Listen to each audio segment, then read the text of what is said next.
There's a sound, a collection of syllables, that has echoed through thousands of years. It's considered by many to be one of the most sacred chants in the world, a vibration that's said to hold the very essence of ancient wisdom. This is the Gayatri Mantra, and in this explainer, we're going to peel back its layers to see what makes it so incredibly powerful. And that's not a subtle claim. According to spiritual teachers like Swami Sivananda and ancient scriptures, the Gayatri is, well, at the top of the list. It's considered the most sacred of all mantras. That really sets the stage for just how profound this chant is believed to be.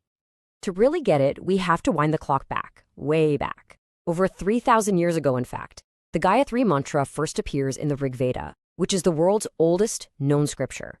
Tradition says it was revealed to a sage named Vishwamitra while he was in a state of deep meditation.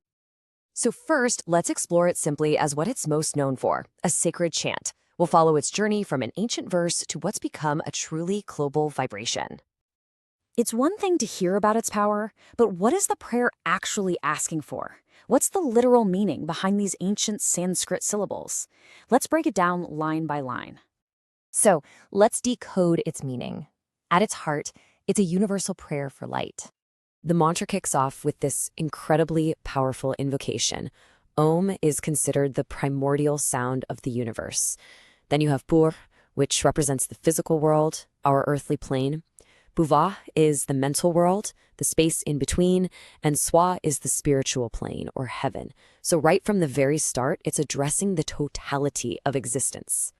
The key word here is Savitar. Now, it refers to the sun, but it's not just the physical star in the sky. Symbolically, it represents the supreme divine being, the ultimate source of all light, all life, all consciousness. We're honoring that amazing, worship-worthy radiance. And here's where it shifts from worship to action. Dhimahi means we meditate upon.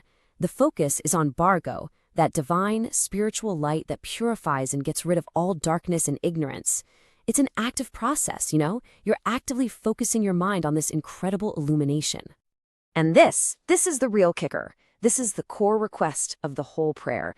It asks that this divine light, the one we just meditated on, prachodayat, inspire, awaken, and guide our intellects, our Dio, towards truth and wisdom.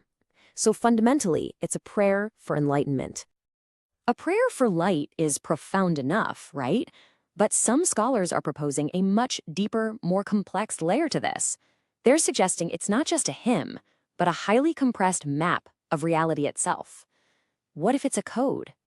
This brings us to a really fascinating idea, the Gayatri Mantra as a cosmic blueprint.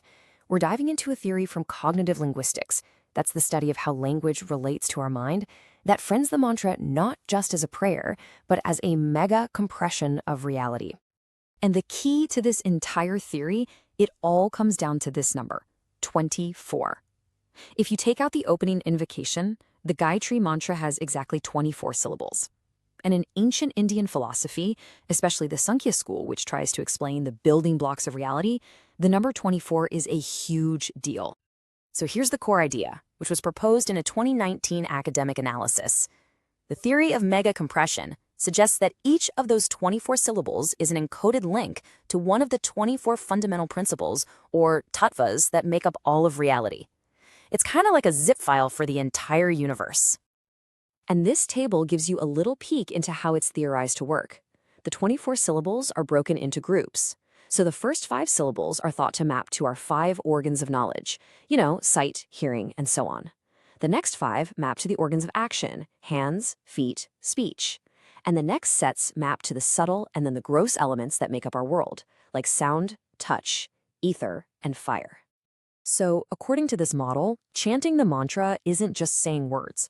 It's a cognitive exercise. It's a way to systematically activate and unpack this cosmic blueprint right inside your own consciousness.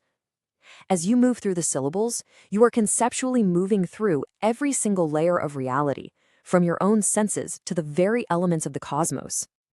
Okay, so we've gone from a prayer for light to a cosmic code. But what happens when we look at the mantra through the lens of modern science? Well, it turns out the physical vibration of this ancient sound might just have measurable effects on our biology. Now, check this out. This data comes from a 2025 study on the effects of Gayatri Mantra therapy for patients with schizophrenia. Before the therapy, you see that over 45% of participants reported a poor quality of life. But after the intervention, that number dropped significantly to just under 32%. The study found that change to be statistically significant. And this lines up with a whole range of benefits that have been observed across different studies and traditions. Regular chanting is thought to do things like calm the nervous system, sharpen your focus, reduce stress and anxiety, and even positively influence your brainwave patterns, which can lead to more emotional balance and a general sense of well-being. But here's the catch, and it's a point that both ancient tradition and modern science seem to agree on. To get these benefits, precision is absolutely key. The effectiveness isn't just in the words themselves, but in the precise physical vibration of the sound. Let's just take one little example. When an English speaker says the letter T, the tip of your tongue usually hits that ridge just above your teeth. It's a hard sound. But the Sanskrit dental T in words like tat and savitor is totally different. The tip of your tongue has to touch the back of your top teeth, which creates a much softer sound and a completely different physical vibration. This level of precision is seen as vital. So finally, let's pull all these threads together and see what we have. It's about synthesizing all these layers to understand this timeless prayer in its entirety. So think about the journey we just went on. We started with its most direct meaning, a beautiful and universal prayer for wisdom. Then we explored this really complex theory of it being a mega compression, a cosmic code mapping out all of existence. And finally, we saw how modern science is starting to measure its effects as a therapeutic vibration that can actually calm the nervous system. These aren't separate ideas, but different, integrated layers of a single profound phenomenon. And it really leaves you wondering, doesn't it, if a single mantra, passed down for over 3,000 years, can be a prayer, a philosophical map, and a scientific tool for well-being all at once? What other treasures of ancient knowledge are just waiting out there for us to explore with new eyes and new tools? If you enjoyed going down this rabbit hole, make sure you subscribe. We've got plenty more deep dives coming your way.